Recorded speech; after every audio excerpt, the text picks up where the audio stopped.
Welcome to next exam. आज है 3 जुलाई 2020 और 3 जुलाई 2020 से करंट अफेयर्स के जितने भी इंपोर्टेंट क्वेश्चन बन सकते हैं सारे हम इस वीडियो में डिस्कस करेंगे और हर क्वेश्चन से रिलेटेड इंपोर्टेंट फैक्ट भी मैं आपको बताऊंगा, तो आप पूरा वीडियो बहुत ध्यान से देखिए। लास्ट में मैं आपसे क्वेश्चन भी पूछूंगा, उसका आंसर आपको कमेंट बॉक्स में बताना है। आज के इस वीडियो की पीडीएफ फाइल आप इस वीडियो के डिस्क्रिप्शन से डाउनलोड कर सकते हैं। पीडीएफ आप हमारे टेलीग्राम ग्रुप से भी डाउनलोड कर सकते हैं। टेलीग्राम ग्रुप पर आपको सारे पीडीएफ एक साथ मिल जाएंगे और टेलीग्राम ग्रुप का लिंक मैंने इस वीडियो के डिस्क्रिप्शन में दे दिया है, तो आप उस लिंक पर क्लिक करके टेलीग्राम ग्रुप ज्वाइन कर सकते हैं। तो चलिए स्टार्ट करते हैं। पहला क्वेश्चन है, हाल ही में विश्व खेल पत्रकार दिवस कब मनाया गया है? तो अभी 2 जुलाई को विश्व खेल पत्रकार दिवस मनाया गया। तो इस क्वेश्चन का बी ऑप्शन सही है। अब ये विश्व खेल पत्रकार दिवस मनाया क्यों जाता है? तो खेल को बढ़ावा देने में, खेल पत्रकार की सेवाओं को चिन्हित करने के लिए हर साल 2 जुलाई को ये विश्व खेल पत्रकार दिवस मनाया जाता है। अच्छा, जब भी कोई इंपोर्टेंट डे आया करे, आप उस मंथ के सारे इंपोर्टेंट डे बिल्कुल सीक्वेंस में लिखा करो। अभी जुलाई का मंथ शुरू हुआ है, तो अभी से आप लिखने की हैबिट बनाओ। जब भी कोई इंपोर्टेंट डे आए, आप जुलाई के सारे इंपोर्टेंट डे बिल्कुल सीक्वेंस में लिखो। इस तरह से जब आप लिखते रहोगे तो ये चीजें आपको बहुत आसानी से याद हो जाएंगी। और इंपोर्टेंट डे ये मोस्ट इंपोर्टेंट क्वेश्चन होता है। किसी भी कॉम्पिटिटिव एग्जाम में इस टाइप के डे से क्वेश्चन बनते हैं, इसलिए आपको इनको लिख लिख के याद करना है। अच्छा, आज की इस वीडियो का हम टारगेट रखते हैं 40,000 लाइक का। तो अगर ये वीडियो आपको अच्छा लगता है, हेल्पफुल लगता है, तब आप इस वीडियो को लाइक और शेयर जरूर किया करो। और मैं आपको भी बोलता हूं, डेली मॉर्निंग में उठकर सबसे पहले अपने एक टारगेट फिक्स करो, चाहे छोटा सा ही टारगेट फिक्स करो, लेकिन डेली मॉर्निंग में उठकर सबसे पहले अपने लिए टारगेट फिक्स करो और फिर अपना पूरा दिन उस टारगेट को अचीव करने में लगा दो। आपकी लाइफ ऑटोमेटिकली अच्छी हो जाएगी। नेक्स्ट क्वेश्चन है, हाल ही में आईसीसी के अध्यक्ष का अतिरिक्त प्रभार किसे दिया गया है? तो अभी इमरान ख्वाजा को आईसीसी के अध्यक्ष का अतिरिक्त प्रभार यानी कि एडिशनल चार्ज दिया गया। तो इस क्वेश्चन का बी ऑप्शन सही है। एक्चुअल में अभी तक आईसीसी के अध्यक्ष थे शशांक मनोहर, लेकिन अब इन्होंने अध्यक्ष के पद से इस्तीफा दे दिया है। तो अब अध्यक्ष का एडिशनल चार्ज दिया गया है इमरान ख्वाजा को। ये जो आपको इमेज में दिखाई दे रहे हैं, यही है इमरान ख्वाजा और इन्हीं को अब आईसीसी के अध्यक्ष का एडिशनल चार्ज मिला है। अच्छा, आईसीसी की फुल फॉर्म क्या है? International cricket council. आईसीसी की स्थापना कब हुई? 1909 में। आईसीसी का हेडक्वार्टर कहां पे है? दुबई में। और आईसीसी के प्रेजेंट टाइम पे सीईओ कौन है? मन्नू सहानी। कौन है? मन्नू सहानी। नेक्स्ट क्वेश्चन है, हाल ही में किस बैंक ने किसानों के लिए ए किसान धन ऐप लॉन्च किया है? तो अभी एचडीएफसी बैंक ने किसानों के लिए ए किसान धन ऐप लॉन्च किया। तो इस क्वेश्चन का बी ऑप्शन सही है। बैंकिंग और कृषि दोनों सेवाओं का उपयोग इसमें किसान कर सकते हैं। ये जो ऐप है, इसमें किसान बैंकिंग की जितनी भी फैसिलिटी है उनका लाभ उठा सकते हैं और कृषि से रिलेटेड जितने भी काम होते हैं वो भी कर सकते हैं। तो एचडीएफसी बैंक ने इस ऐप को लॉन्च किया है। अब एचडीएफसी बैंक, इसकी स्थापना कब हुई? 1994 में। इसका हेडक्वार्टर कहां पे है? मुंबई में। और इसके प्रेजेंट टाइम पे सीईओ कौन है? आदित्य पुरी। नेक्स्ट क्वेश्चन है, हाल ही में इंडियन ऑयल कॉर्पोरेशन यानी कि आईओसी के नए अध्यक्ष कौन बने हैं? तो अभी श्रीकांत माधव वैद्य आईओसी के नए अध्यक्ष बन गए हैं। तो इस क्वेश्चन का सी ऑप्शन सही है। ये हैं श्रीकांत माधव वैद्य और ये अब आईओसी के नए अध्यक्ष बने हैं। अच्छा, आईओसी इसकी स्थापना कब हुई? 1959 में।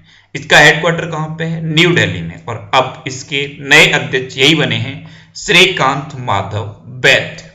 नेक्स्ट क्वेश्चन है, हाल ही में Indian institute of mass communication यानी कि आईआईएमसी के नए महानिदेशक कौन नियुक्त हुए हैं?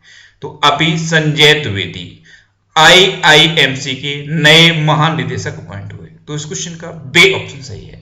ये हैं संजय द्विवेदी और यही अब आईआईएमसी के नए महानिदेशक अपॉइंट हुए हैं। अच्छा, आईआईएमसी इसकी फुल फॉर्म जरूर याद रखना है। इसकी फुल फॉर्म क्या है? Indian institute of mass communication. Next question है, हाल ही में विजडन द्वारा भारत का मोस्ट वैल्यूएबल प्लेयर किसे चुना गया है?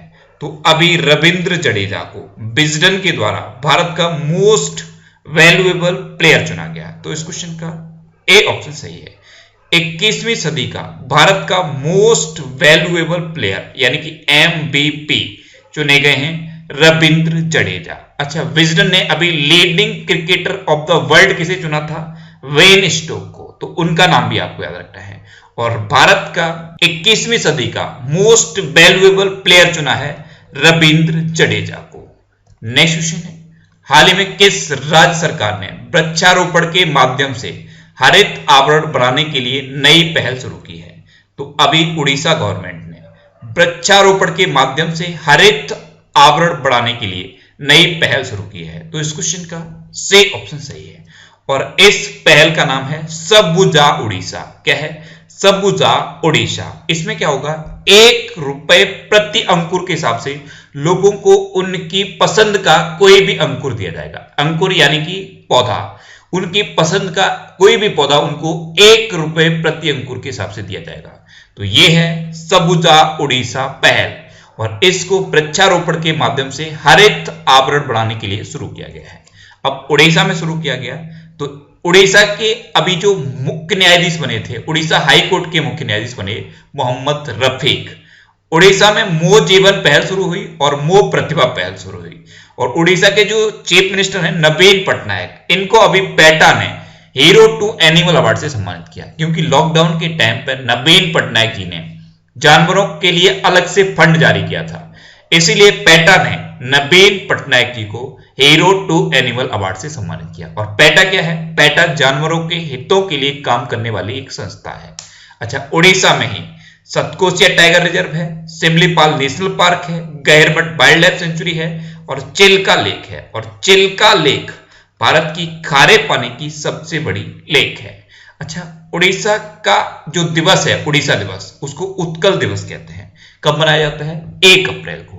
कई बार एग्जाम में उड़ीसा का पूर्व नाम पूछ लिया जाता है, या फिर ऐसे पूछ लेगा कि कलिंग किस राज्य को कहते थे पहले, तो उड़ीसा को ही पहले कलिंग कहते थे। क्या कहते थे? कलिंग। नेक्स्ट क्वेश्चन है, हाल ही में जिनेवा में संयुक्त राष्ट्र के लिए भारत का स्थायी प्रतिनिधि किसे नियुक्त किया गया है? तो अभी इंद्रमणि पांडे को संयुक्त राष्ट्र के लिए भारत का स्थायी प्रतिनिधि नियुक्त किया गया। तो इस क्वेश्चन का बे ऑप्शन सही है। ये हैं इंद्रमणि पांडे, और अभी इनको जिनेवा में संयुक्त राष्ट्र के लिए भारत का स्थायी प्रतिनिधि नियुक्त किया गया। अच्छा, जिनेवा में किसका हेडक्वार्टर है? WHO का हेडक्वार्टर है जिनेवा में। नेक्स्ट क्वेश्चन है, हाल ही में किस राज्य के मुख्यमंत्री ने ई ग्रंथालय का उद्घाटन किया है? तो अभी उत्तराखंड के चीफ मिनिस्टर त्रिवेंद्र सिंह रावत ने ई ग्रंथालय का उद्घाटन किया। तो इस क्वेश्चन का बे ऑप्शन सही है। ई ग्रंथालय ये क्या है? तो सरकारी विश्वविद्यालयों और कॉलेजों के पुस्तकालयों को जोड़ने के लिए है ये ई ग्रंथालय, जिससे कि जितनी भी गवर्नमेंट यूनिवर्सिटी हैं, जितने भी गवर्नमेंट कॉलेज हैं, उनकी जो लाइब्रेरी हैं, उनकी सारी बुकें स्टूडेंट्स को एक जगह पर ही मिल जाए। जितनी भी गवर्नमेंट यूनिवर्सिटी और कॉलेज हैं, उनकी लाइब्रेरीज में जो बुक हैं, वो सारी बुक्स एक साथ स्टूडेंट्स को मिल जाएं, इसके लिए ये ई ग्रंथालय का उद्घाटन उत्तराखंड में किया गया है। अच्छा, मैप में देखिए, ये है उत्तराखंड। उत्तराखंड की कैपिटल क्या है? देहरादून। और उत्तराखंड की अभी समर कैपिटल बनी है गैरसैंण। उत्तराखंड के चीफ मिनिस्टर कौन है? त्रिवेंद्र सिंह रावत। और उत्तराखंड की प्रेजेंट टाइम पे गवर्नर कौन है? बेबी रानी मौर्य। अच्छा, उत्तराखंड में ही जिम कॉर्बेट नेशनल पार्क है, और Jim Corbett national park Bharat का पूर्व नेशनल पार्क है, यानी कि सबसे पुराना नेशनल पार्क है। और इसका पूर्व नाम पूछ लिया जाता है। इसका पूर्व नाम क्या है? Hailey national park. अच्छा, उत्तराखंड में ही फूलों की घाटी भी है। फूलों की घाटी जब भी आप सुने, तुरंत माइंड में शांत घाटी भी आनी चाहिए। ये लिंक करके जब आप याद करोगे तो ऐसे ही चीजें आपको याद आएंगी। फूलों की घाटी जैसे ही आप सुनोगे, शांत घाटी भी माइंड में क्लिक करेगी। तो फूलों की घाटी है उत्तराखंड में, और शांत घाटी कहां पे है? केरल में है। अच्छा, उत्तराखंड में अभी कोरोना वायरस के लिए पोर्टल दृष्टि लॉन्च हुआ था। ये दृष्टि पोर्टल किसके लिए था? कोरोना वायरस के बारे में सटीक जानकारी देने के लिए था। उत्तराखंड में अभी बेरोजगार युवाओं के लिए होप पोर्टल शुरू किया है। होप, इसकी फुल फॉर्म क्या है? Helping out people everywhere. अच्छा, अभी उत्तराखंड में भारत का पहला लाइकिन पार्क बना है। लाइकिन पार्क ये उत्तराखंड के पिथौरागढ़ जिले में बना है। नेक्स्ट क्वेश्चन है, हाल ही में फिच रेटिंग ने वित्त वर्ष 2022 में भारत की जीडीपी कितने प्रतिशत रहने का अनुमान लगाया है? तो अभी फिच रेटिंग ने फाइनेंशियल ईयर 2022 में भारत की जीडीपी ग्रोथ रेट 8% रहने का अनुमान लगाया। तो इस क्वेश्चन का बी ऑप्शन सही है। पहले 9.5% रहने का अनुमान लगाया था, लेकिन प्रेजेंट कंडीशन की वजह से इसको घटाकर अब 8% कर दिया है फिच रेटिंग ने। नेक्स्ट क्वेश्चन है, हाल ही में किस देश ने निगार जौहर को अपनी सेना में पहली महिला लेफ्टिनेंट जनरल नियुक्त किया है? तो अभी पाकिस्तान ने अपनी सेना में पहली महिला लेफ्टिनेंट जनरल अपॉइंट किया है निगार जौहर को। तो इस क्वेश्चन का सही ऑप्शन सही है, ये है निगार जौहर, और ये अभी पाकिस्तान की आर्मी में पहली लेफ्टिनेंट जनरल बनी है। अब पाकिस्तान की बात है, तो पाकिस्तान के एक क्रिकेटर हैं सना मीर, इन्होंने अभी संन्यास की घोषणा की थी। ये पाकिस्तान की क्रिकेटर हैं सना मीर, और इन्होंने अभी संन्यास की घोषणा की थी। और पाकिस्तान क्रिकेट की बात है तो पाकिस्तान की जो ओडीआई टीम है, वनडे टीम है, उसके कैप्टन बने थे बाबर आजम। पाकिस्तान दुनिया का पहला देश बनना है जिसने यूनाइटेड नेशन में अपने प्रतिनिधि मंडल में एक ट्रांसजेंडर महिला को भेजा, और इनका नाम क्या है? आयशा मुगल। और पाकिस्तान की एयरफोर्स में पहले हिंदू पायलट बने हैं राहुल देव। अच्छा, मैप में भी देखिए, ये जो आपको डार्क ग्रीन कलर में दिख रहा है यही है पाकिस्तान। पाकिस्तान की कैपिटल क्या है? इस्लामाबाद। पाकिस्तान की करेंसी क्या है? पाकिस्तानी रुपया। पाकिस्तान के प्रेजेंट टाइम पे प्रेसिडेंट कौन है? आरिफ अलवी। और पाकिस्तान के प्रेजेंट टाइम पे प्राइम मिनिस्टर कौन है? क्रिकेटर इमरान खान। अच्छा, ये जो आपको मैप में पाकिस्तान दिख रहा है, यहां से एक क्वेश्चन बनता है कि इंडिया और पाकिस्तान को डिवाइड करने वाली लाइन को क्या कहते हैं? तो इंडिया और पाकिस्तान को डिवाइड करने वाली लाइन को कहते हैं रेड क्लिफ लाइन। ऐसे ही इंडिया और चाइना को डिवाइड करने वाली लाइन को कहते हैं मैक मोहन लाइन। पाकिस्तान और अफगानिस्तान को डिवाइड करने वाली लाइन को कहते हैं डूरंड लाइन। यूएस और कनाडा को डिवाइड करने वाली लाइन को कहते हैं 49th पैरेलल। और नॉर्थ कोरिया और साउथ कोरिया को डिवाइड करने वाली लाइन को कहते हैं 38th पैरेलल। तो ये कुछ इंपोर्टेंट डिवाइडिंग लाइन है, इनको आपको याद रखना है। नेक्स्ट क्वेश्चन है, हाल ही में किस क्षेत्र को 6 महीने की अवधि के लिए अशांत क्षेत्र घोषित किया गया है? तो अभी पूरे के पूरे नागालैंड को अगले 6 महीने के लिए अशांत क्षेत्र घोषित कर दिया गया है। तो इस क्वेश्चन का बे ऑप्शन सही है। पूरे नागालैंड रीजन को अभी अशांत क्षेत्र घोषित किया है केंद्र सरकार ने। अच्छा, नागालैंड, तो मैप में देखिए, ये है नागालैंड। नागालैंड की कैपिटल क्या है? कोहिमा। नागालैंड के चीफ मिनिस्टर कौन है? नेफ्यू रियो। और नागालैंड के प्रेजेंट टाइम पे गवर्नर कौन है? आर.एन. रवि। कौन है? आर.एन. रवि। अच्छा, नागालैंड में एक त्योहार मनाया जाता है, उसका नाम क्या है? Hornbill festival. तो हॉर्नबिल फेस्टिवल नागालैंड में मनाया जाता है, और ये एग्जाम में बहुत पूछा जाता है। नेक्स्ट क्वेश्चन है, हाल ही में मत्स्य संपदा का पहला संस्करण किसने लॉन्च किया है? तो अभी गिरिराज सिंह ने मत्स्य संपदा का पहला संस्करण लॉन्च किया। तो इस क्वेश्चन का सही ऑप्शन सही है। प्रेजेंट टाइम पे हमारे केंद्रीय मत्स्य पालन, पशुपालन और डेयरी मंत्री हैं गिरिराज सिंह। इन्होंने अभी मत्स्य संपदा यानी कि मछलियों का पालन मछुआरे कैसे करें जिससे कि उनका ज्यादा से ज्यादा रेवेन्यू जनरेट हो, तो ये है मत्स्य संपदा, इसका पहला संस्करण लॉन्च किया है। नेक्स्ट क्वेश्चन है, हाल ही में किस आईआईटी ने कोविड-19 का पता लगाने के लिए एआई आधारित उपकरण डेवलप किया है? तो अभी आईआईटी गांधीनगर ने कोविड-19 का पता लगाने के लिए एआई यानी कि आर्टिफिशियल इंटेलिजेंस बेस्ड उपकरण डेवलप किया। तो इस क्वेश्चन का बे ऑप्शन सही है। ये उपकरण क्या है? ये एक चेस्ट एक्सरे इमेज है। इससे क्या होगा? कोविड-19 का पता चल जाएगा, और ये आर्टिफिशियल इंटेलिजेंस बेस्ड है। नेक्स्ट क्वेश्चन है, हाल ही में सीबीएफसी के नए सीईओ कौन बने हैं? तो अभी रविंदर भाकर सीबीएफसी के नए सीईओ बने। तो इस क्वेश्चन का सही ऑप्शन सही है, ये हैं रविंदर भाकर, और ये अब सीबीएफसी यानी कि central board of film certification, इसके नए सीईओ बन गए हैं। अब सीबीएफसी इसकी स्थापना कब हुई? 1951 में। इसका हेडक्वार्टर कहां पे है? मुंबई में। और इसके प्रेजेंट टाइम पे चेयरपर्सन कौन है?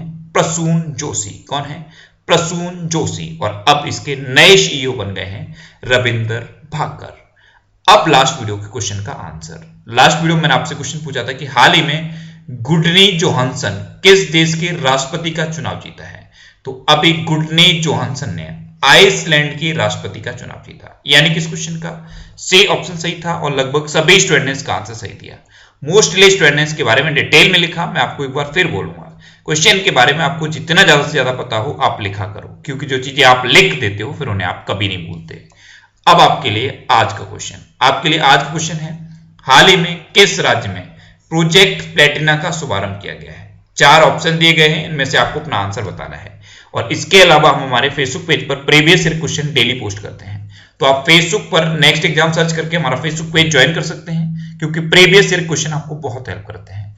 अगर आपको किसी क्वेश्चन में कोई डाउट होता है या आपको अपने करियर से रिलेटेड भी कोई भी प्रॉब्लम है, तो आप इंस्टाग्राम पे इंद्रेश आरसी INDRESH इंस्टाग्राम पे इंद्रेश आरसी सर्च करके आप मेरे साथ जुड़ सकते हैं और कोई भी डाउट, कोई भी confusion without any hesitation discuss कर सकते हैं। अच्छा, आज की इस वीडियो का टारगेट जरूर याद रखना। आज की इस वीडियो का टारगेट है 40,000 लाइक का। तो अगर ये वीडियो आपको अच्छा लगा है, हेल्पफुल लगा है, तब आप इस वीडियो को लाइक और शेयर जरूर किया करो। और आपके पास जो भी स्टडी रिलेटेड व्हाट्सएप और फेसबुक ग्रुप हैं, उनमें आप इस वीडियो को शेयर जरूर कर दिया करो। तो ये था आज का हमारा करंट अफेयर्स का वीडियो। आपको ये वीडियो कैसा लगा प्लीज कमेंट बॉक्स में जरूर बताना। और अगर अभी तक भी आपने हमारे इस चैनल को सब्सक्राइब नहीं किया है, तो इसे आप सब्सक्राइब जरूर कर लीजिए। आपको इस चैनल से निश्चित ही मदद मिलेगी। जब भी आप इसे सब्सक्राइब करेंगे तो बराबर में एक बेल आइकन बन के आएगा, आप उस बेल आइकन पे जरूर क्लिक कर लें, जिससे कि आपको डेली मॉर्निंग में करंट अफेयर्स की वीडियो मिलती रहे। Next exam always with you. Thanks for watching.